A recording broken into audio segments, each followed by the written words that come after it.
Assalomu alaykum, hurmatli dehqonlar, aka-ukalar, yurtimiz ahli. Xitoy 101 73 navlarini silos o'rish jarayonidamiz. Mana 2025-yil sentyabr oyining oxirlarida mana dumbillarni o'tgan videoda tashlaganimda 850 gram, 900 gram chiqqan. Mana men chekkadan uvas qismidan olyapmiz mana. Bu yerda asosiy dumbil don dumbili silosini ko'rdik, 30-35% tashkil qilyapti mana.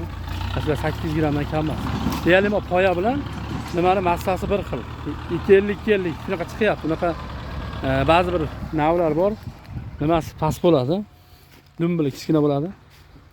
Dumbili oz, bo'y baland. Bunaqa emasman, ishlarini ham ko'ryapsizlar. Ko'pchilik aka-ukalarimiz ichkaridan daladan video qiling deganiga mana.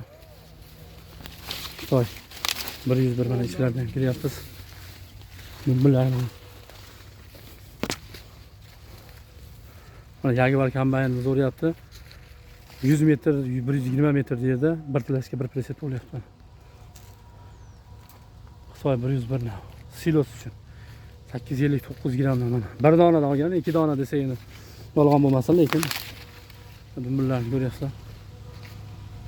Yuqori darajada. Endi buni ortig'i qiyin menimcha. O'zi shunchalik bilaman. Daladan video qiling aka degan aka-ukalarimizning talablariga binoan mana chekilyapmiz.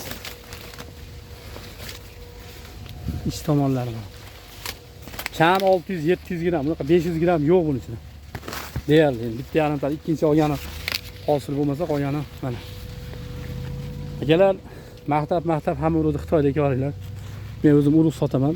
Maqsadali urug'ni maqtash emas bu yerda. O'zim dehqon sifatida bu safar men sizlarga dehqon sifatida tavsiya qilaman. Mana hozir 2 gektar joyimiz mana hali tugamadi. 22 presep, 23 presep mana katta tilashkalarda 53 larda tashlayapmiz mana. Holat a'lo darajada.